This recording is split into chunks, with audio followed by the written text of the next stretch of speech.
Love problems? Hello, Papa Jack? Here's what you need. May problema ako eh. Gawin ko. Welcome to TLC. True Love Conversations. TLC. Mga kaibigan, ang ating programa ay dumating na sa katapusan ng TLC. Drama, no? Pero, bago yan, may caller pa tayo. Si Justin. Ng Makati, talaga naman. Justin, hello! Hello po. Kamusta? Mabuti naman po. Ilan taong ka na? 17 years old po. Ang ginagawa sa buhay? College student po. College student? Yes. Anong kurso? ECE po. Engineer, no? Yes. Electronics and Communications Engineer. Yes. Mahilig ka sa math pag gano'n, no? Hindi naman po. Di ba maraming math yan pag engineer?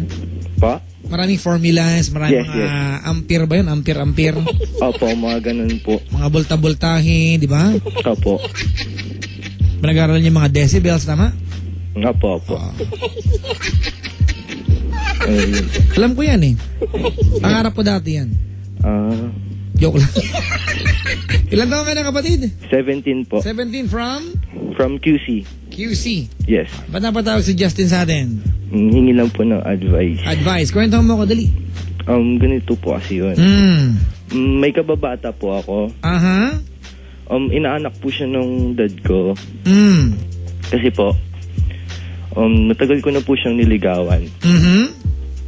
Tapos po, yung niligawan ko po siya, sasagutin na po niya ako nitong January. Gano'ng katagal mo niligawan? 3 months po, almost. Kababata mo to? Yes. Dapat sasagutin ka ng January. Yes. Sinabi na po niya sa akin noon. Pangkalokohan yun. Hindi, sinabi na po niya sa akin na sabi niya, kapag nakapunta po sa place nila, kasi probinsyana po siya.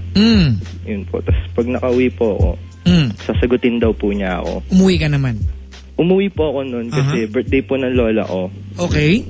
Yun po. Tapos, bali hinanap ko po siya noon yung time na yun. Then, sabi ko po, saan mo nakilala to? Ano po siya, inaanak po siya ng tatay ko, so may related po siya sa family ko. So, hindi mo to kababata? Kababata ko rin po. Nakasama ko po siya nung time na nagbakasyon po ako ng matagal sa Iba kasi pag sinabing kababata, pag kababata kasama lumaki. Opo, diba? ganun po. Ganun. Oo, hindi mo to kababata, kilala mo lang to, nakilala mo lang to. Iba yung kababata, kapatid, ha? Pag sinabi natin kababata, ang kahulugan sa akin yan, magkasama kayong lumaki. Yun ang kababata. Opo. Diba? Pero ganun pa man, ano nangyari na pinuntahan mo siya? Pinuntahan ko po siya noon din. Hindi po niya ako sinagot kasi nalaman po, alam po nung mother niya na sasagutin po ako. Ganon? Yes, sinabi na po niya. Sa probinsya to, kapatid? Ilocos Sur po. Ilocos Sur, alright. Yes. Yun po, nalaman po nung mother niya na sasagutin po ako. Okay naman po sa mother niya. Then, ang nangyari lang po, yung tita ko, nalaman din po. So, sabi ng tita, kasi yung tita ko po, ninang niya. Okay. So, nag-comment po yung tita ko na sabi, wag daw pong sagutin. Kasi daw po, bata pa daw po. Teka, parang, nagpunta ka ng Ilocos mag-isa mo? Hindi po, kasama ko po yung family ko. So nagkataon nagpunta kayo doon? Opo. Tapos yun po, sumama po ako. Tapos nalaman po ng tita ko na sasagutin po ako. Hindi po pumayag yung tita ko. Parang sabi, wag daw sagutin. Sinabi dun sa mother niya. Na wag ka sagutin. Bakit daw? Kasi parang pinapahiya po kasi ako nasabi, wala naman daw po ang alam, ganun. Ganon? Opo, yun lang po yung alam ko, puro panliligaw, ganyan-ganyan. Ewan ko lang po, kasi baka totoo naman, yun kasi yung siguro nakikita niya. Ganon? So sa madaling sabi, hindi ka sinagot? Opo, hindi po, sabi po ng mama niya, wag na lang daw po sagutin, maghintay na lang daw po uli ako. So naghintay po uli ako. 2 months po, pali nililigawan ko po, nag-contact pa rin po kami. Then nangyari po na nawalan po ako ng cellphone. Yun po, bali nakauwi na rin po ako nandito sa Maynila.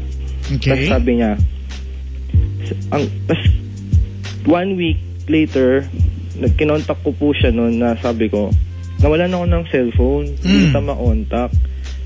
Tas, hindi na po siya nagre-reply sa akin. Ayaw na po. Tas pinapatay po niya yung phone. Justin, anong gusto mong tanong sa akin?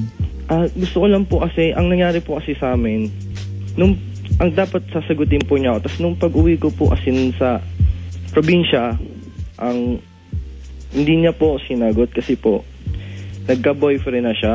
Yan. Opo. Kasi ang ginawa ko po noon, nagbagsak po ako ng isang subject para makauwi po noon sa Ilocos. Ang gulo na. So parang, kapatid. Opo. Baguhin mo yung yung impression mo ha.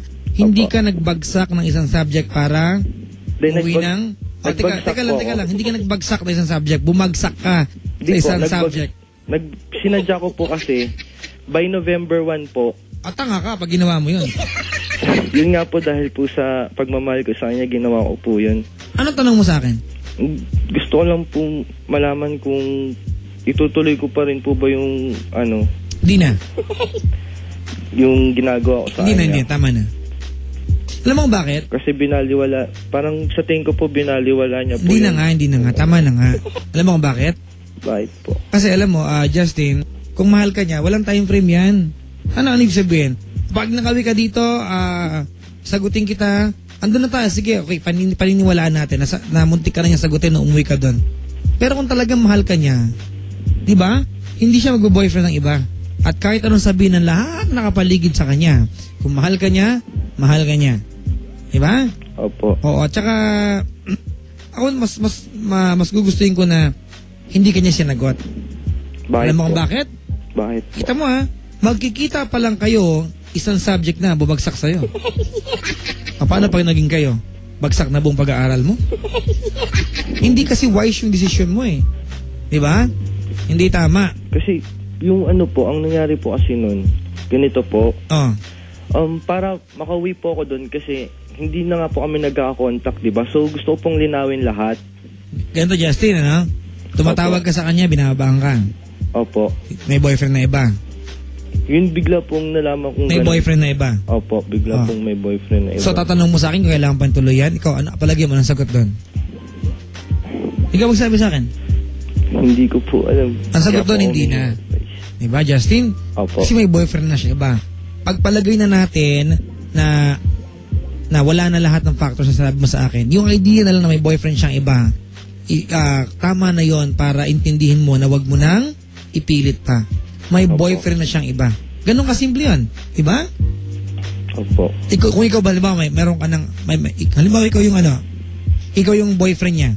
Gusto mo ba na kahit may girlfriend mo na yung tao, may nanggugulo sa inyo para ligawan? Hindi po. Pero ang sabi niya sa akin... Kahit, Justin, po. Isa lang ang bottom line dito. Opo. Hindi ka sinagot. O di busted ka? Kahit ano pa yung sinabi niya. Diba? Kahit Opo. ano pa yung sinabi niya. Eh di busted ka? Iniwan ko daw po kasi sa ere. Hindi mo siya iniwan sa ere. Kaya daw nag-boyfriend siya. Parang sinisipa po niya ako kasi nawala daw po ako. Na nagalit daw po ako sa kanya. Ganun na yun. Tinan mo, lahat, kung ano man yung nangyari ngayon, isang magulong eksena na ang lahat. Diba? Hindi na rin maganda na magiging kayo. Siguro kung magiging kayo, hindi ito yung panahon ninyo. Diba? Pero may pagkakataon pa pong pwedeng maging kami. I guess, siguro. Ayaw kong sabihin na hindi. Ayaw kong sabihin ko. Mahal ko pa rin po siya. Nandun na tayo. Justin, nandun na tayo. Meron nga siyang boyfriend ngayon. Kung mahal mo siya, di mahal mo siya. Hindi mo naman kayang pigilan yan, tama? Opo. Pero kailangan mo sarilinin yan. Kasi meron na siyang boyfriend. At kung meron na siyang boyfriend, wag mo na siyang gugulin pa. Yun. May boyfriend na eh. Huwag mo nang guluhin, niya mo na siya. Diba? Opo. Ayaw mo namang gawin sa yun. Alam mo, masakit yung ginawa sa'yo, pero naniniwala ko hindi ka niya love. Parang diniyar ka lang niya eh. Ba kung makakarating ka dito, sige, sasagutin kita. Nandun ka nga. Kahit anong buyong gawin ng ibang tao sa kanya, kung talagang sasagutin ka niyan. Oo nga po. Ibig sabihin, hindi siya seryoso sa'yo. Naintindihan ni Justin? Yes. Buti naman. Alright? Yes. Salamat sa pagtawag, kapatid. Salamat din po. Magandang umaga sa'yo. Magandang umaga din po. Si Justin ng Quezon City, mga kapatid. Tawag sa akin, Papa Jack's Wild Confessions.